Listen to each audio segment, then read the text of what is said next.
Welcome to the Real Estate Espresso Podcast, your morning shot of what's new in the world of real estate investing. I'm your host, Victor Menashe. Today's another AMA episode, that is, Ask Me Anything. I'd love to answer your questions, and if you have a question you think is going to be of broad interest, send it in. I'll answer it live on the air. Send your questions to victor@victorjm.com. That's victor@victorjm.com. This question comes from Joe in Boulder, Colorado, and he writes, I live outside Boulder near the small town of Superior, Louisville. We just had experienced a devastating fire that destroyed over 900 homes. This comes at a time when inventory for sale and for rentals is at an all-time low with massive demand.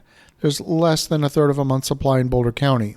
As a realtor and a landlord in the area, I'm seeing my colleagues raise rents over 30% and removing homes previously listed on the market only to put them back up at 20% higher values a few days later. I understand relisting homes at a higher price, and as an agent, we need to do what's best for our clients. But as a landlord, I'm debating with myself on what our responsibilities are to the local community to try and maintain a reasonable increase in rent and try not to gouge people in this hard time. I'd love to hear your thoughts on how we as investors can approach this unique surge in an already tight real estate market. Thanks for all of your work on the podcast. My wife and I listen every morning as part of our routine. Well, Joe, thank you for the kind words, and this is a great question. There's no doubt with the number of homes destroyed, people will need to look further afield for a place to stay, at least until their home is rebuilt. Whatever vacancy exists in the community is going to get soaked up very quickly. Some may have to look further out, maybe as far as Fort Collins for a temporary place to stay. You could choose to look at solving the need with some of your own properties, maybe fairly priced, but the question of what is fair is a little bit subjective. Will the rate be higher than before the disaster? Absolutely yes. At what point does the monthly rate cross a line into the realm of extortion? You definitely want to be able to sleep well at night knowing that you solved an acute problem fairly. A friend of mine had a simple saying which I think applies in this circumstance, as it should apply in almost every circumstance, and he said, do good and do well. In a disaster scenario, there's so many acute needs. As an enterprising individual, you could look at the breadth of problems to be solved, not just the place to live, where your impact might be limited to one or two families. You might bring a fleet of small shipping or storage containers into the market to enable residents to save cherished belongings that they might salvage from the remnants of the fire. You might acquire a large number of N95 full-face respirators to protect residents from toxic fumes as they sift through the remnants of their homes.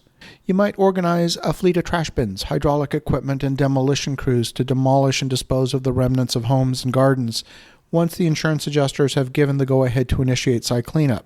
You might acquire land in the area that's entitled for new residential construction and import some builders from Denver or Colorado Springs to construct new homes on new home sites to meet the acute need in the market. And if you own existing assets that could be rented, well, those could be put into the market as well, but the impact will be small by comparison. We saw this happen in Northern California back in 2018 after the devastating Camp Fire that decimated more than 18,000 homes. A friend of mine, his daughter owned a home in that market, and she decided she was going to vacate the home, put it up for rent in the marketplace, and go live somewhere else, simply to make a unit available for someone who really needed it more than she did. But you have to ask yourself the question, who is going to be paying the rent? Is the person whose house just burned to the ground paying the rent?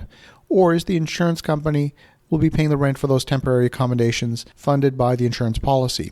If the proposed rent is, say, $1,000 above what it might have been a month ago, and the insurance company accepts that rental rate as an acceptable market average rent, then you might elect to rent at that new elevated rate, for at least for a period of time. You might do it with the understanding that those elevated rents are temporary and the insurance company is okay with paying it. Now, it is true that those higher rents have the impact of freezing ordinary people out of the market, at least for a period of time. When 900 homes are removed from the market overnight, a single, slightly more affordable home is not going to fundamentally change the landscape. My recommendation is to think deeply about what acute problems you might be able to take a run at solving on a larger scale. And there's plenty of opportunity to pull resources from large nearby population centers like Denver that could have a meaningful impact on restoring the community. But a lot of people don't know where to start, and it takes people with a local connection and a boots-on-the-ground perspective to know what's truly needed and when. At some point, thousands of dead trees will need to be cut down and replaced. At some point, people who were underinsured will need community assistance to rebuild. Maybe you can get your local investors association together to pledge or contributing a portion of their financial windfall to those who are underinsured and help them rebuild. Maybe some displaced families need help getting their kids to school now because the school bus doesn't stop where they're in emergency housing. There's just so many problems. It literally boggles the mind.